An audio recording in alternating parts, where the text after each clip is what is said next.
ট্রাইব্যুনালে নাম তোলার জন্য ডিলিটেড ভোটারদের ভিড় জেলা শাসকের ভূমি রাজস্ব দপ্তরে। এসআইআর এর সাপ্লিমেন্টারি লিস্টে রাজ্যের মধ্যে সর্বাধিক ভোটারদের নাম ডিলিটেড হয়েছে মুর্শিদাবাদ জেলায়, যা প্রায় 11,01,145। সামনে বিধানসভা নির্বাচন, বৈধ ভোটার হওয়া সত্ত্বেও আদৌ তারা ভোটাধিকার প্রয়োগ করতে পারবে কিনা তা নিয়ে চরম উৎকণ্ঠায় ডিলিটেড বৈধ ভোটাররা। মানসিক স্বাস্থ্যের জন্য সবার আগে যে নামটি মনে ভেসে ওঠে, সুস্থ মনের ঠিকানা মনোবীক্ষণ। যোগাযোগ নাম্বার 7477799513। ওর থেকে ভ্যাকসিনের বদলে ভ্যাকসিনের সাথে একটু করি 20 যদি পাইল করে দিত তাহলে আমরা মরে যেতাম, ভালো থাকতাম। হ্যাঁ, ডিটেকশন ক্যাম্পে যাওয়ার আগে জলে ডুবে মরাই ভালো। বিধানসভা ভোটে আর মাত্র কয়েকদিন বাকি, কিন্তু এখনো নিজেদের ভারতীয় নাগরিকত্ব নিয়ে চরম অনিশ্চয়তায় মুর্শিদাবাদের প্রায় 11 লক্ষ ভোটার। এসআইআর এর সাপ্লিমেন্টারি লিস্টে রাজ্যের মধ্যে সর্বাধিক ভোটারদের নাম ডিলিটেড হয়েছে মুর্শিদাবাদ জেলায়, যা প্রায় 11,01,145। আর ট্রাইব্যুনালে নাম তোলার জন্য ডিলিটেড ভোটারদের ভিড় জেলা শাসকের ভূমি রাজস্ব দপ্তরে। মঙ্গলবার হাজার হাজার মানুষদের লম্বা লাইন পড়ে জেলা শাসকের দপ্তরে। নবীন থেকে প্রবীণ, এমনকি প্রতিবন্ধীদেরকেও তীব্র রোদ গরমের মধ্যেও ঘন্টার পর ঘন্টা লাইনে দাঁড়িয়ে থাকায় চরম হয়রানির শিকার হতে হয় তাদের।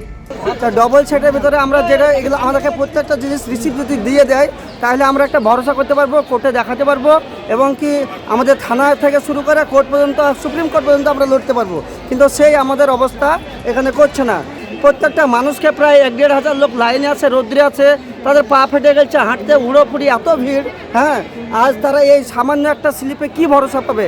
আপনারা রিসিভ যে কাগজ দিবে প্রত্যেকটা কাগজের ডবল সেটের যে আমরা করে এসেছি, ডবল সেটের ভিতরে একটা সেট আমাদেরকে রিসিভ করিয়ে দেওয়া বেটার হবে। কি সমস্যায় ওই যে কাগজপাতি জমা দিলাম, আমার পায়ে হ্যান্ডিক্যাপ, আমি হাঁটতে পারি না কিছু না, আমার ছোট বোনকে সঙ্গে করে আমি নিয়ে এসেছি, ওখানে জমা টমা করলাম, এখানে একটু আরাম করছি আমি।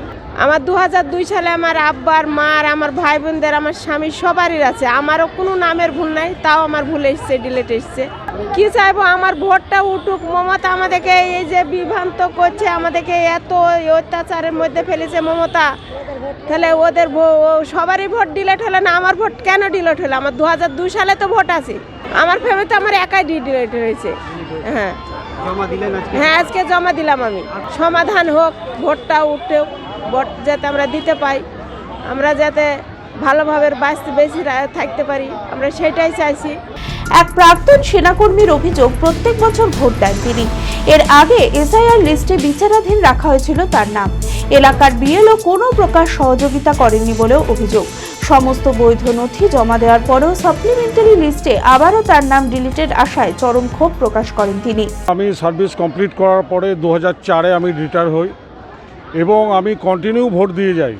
তা সত্ত্বেও আমার বাড়ির প্রত্যেকের নাম উঠেছে, আমার ছোটো মেয়ের এবং আমার নাম উঠেনি।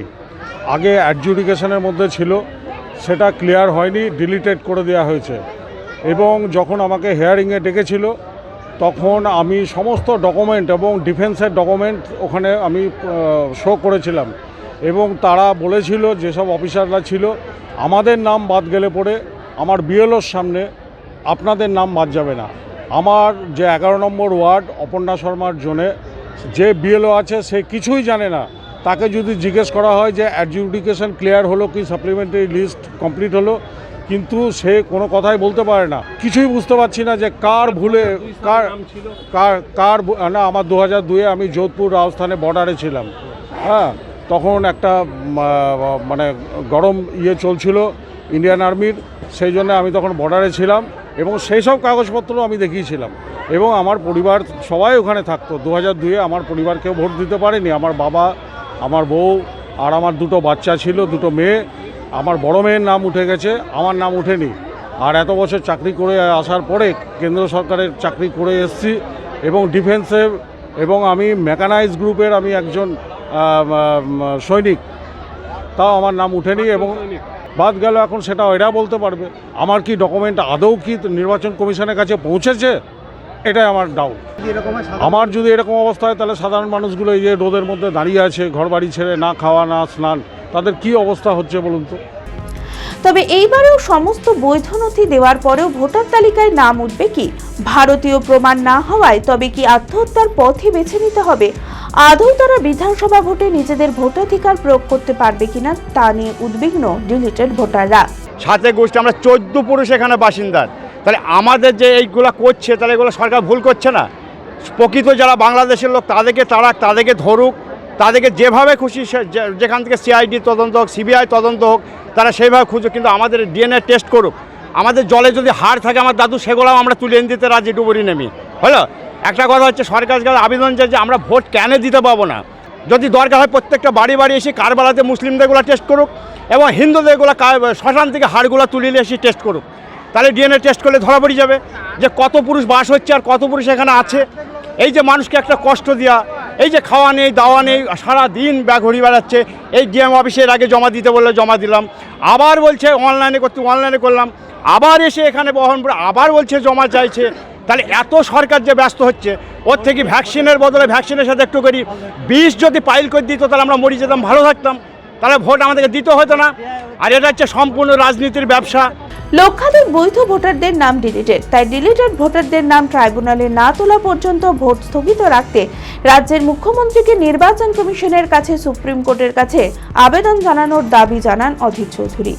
যে আপনি বলেছিলেন যতক্ষণ পর্যন্ত না এসআর প্রক্রিয়া শেষ হবে ততক্ষণ আপনি আপনার নাম তুলবেন না। আমি বলবো বাংলার মুখ্যমন্ত্রী, আপনার সরকারের পক্ষ থেকে দাবি করা উচিত নির্বাচন কমিশনের কাছে যে যতক্ষণ পর্যন্ত না বঞ্চিত ও বৈধ ভোটার যারা তাদের নাম নথিভুক্ত না হবে ততক্ষণ নির্বাচন স্থগিত রাখা হোক। তার একটা কারণ, এটা সাংবিধানিক প্রশ্ন। প্রত্যেকটা ভোটারের মূল্য এক। ভারতবর্ষের সব থেকে বড় লোক যে আম্বানি আদানি, তাদেরও ভোটের মূল্য যেটা, ভারতবর্ষের সব থেকে গরিব লোক তারও ভোটের মূল্য সেটা। লক্ষ লক্ষ মানুষের নাম যদি না থাকে তাহলে আমি কি করে বলবো যে এ ভোট নিরপেক্ষ হয়েছে, এ ভোট অবাধ হয়েছে, এ ভোট মানুষের উৎসব হয়েছে, কি করে বলবো? তা বাংলার মুখ্যমন্ত্রীর পক্ষ থেকে একটা দাবি করা উচিত নির্বাচন কমিশনের কাছে এবং সুপ্রিম কোর্টের কাছে, যিনি প্রত্যেক মুহূর্তে সুপ্রিম কোর্ট দেখাচ্ছেন, যে যতক্ষণ পর্যন্ত না এই প্রক্রিয়া সমাপ্ত হচ্ছে, আরো 1 মাস 1.5 মাস লাগতে পারে। আকাশ তো ভেঙে পড়বে না, আসমান তো ভেঙে পড়বে না, কিন্তু তাদের ভোটের অধিকার সুনিশ্চিত করার লক্ষ্যে ভোট স্থগিত রাখা দরকার বলে আমি মনে করি। নির্বাচন কমিশন একা একা এসে সব নাম তুলে নেয়নি, নির্বাচন কমিশন একা একা এসে সব নাম বাদ দেয়নি। নির্বাচন কমিশনকে নাম তুলতে এবং বাদ দিতে 90,000 সরকারি কর্মচারী সহযোগিতা প্রয়োজন হয়েছিল। সেই সরকারি কর্মচারী কারা?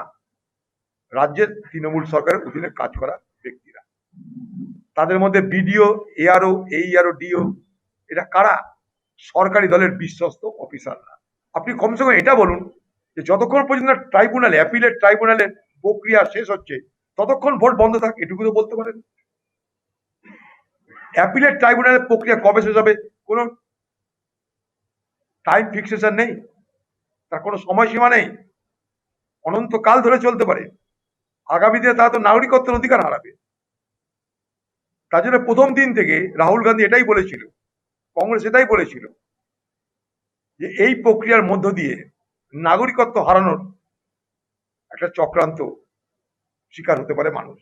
অ্যাপেলো মার্বেল মুর্শিদাবাদ তথা রাজ্যের সর্ববৃহৎ মার্বেল প্রতিষ্ঠান। সমস্ত প্রকার মার্বেল, গ্রানাইট, স্যানিটারি ওয়্যার ও ফিটিংসের বিপুল সম্ভার, সমস্ত রকম সাইজের টাইলসের অফুরন্ত সম্ভার। আর.এ.কে সিরা কোম্পানির অনুমোদিত ডিলার আমরাই। কাজারিয়া টাইলসের মুর্শিদাবাদে আমরাই একমাত্র স্টার ডিলার। বিশদে জানতে আজই যোগাযোগ করুন Apollo marble, Chuapur, Baharampur, Murshidabad. Mobile number 9474102078।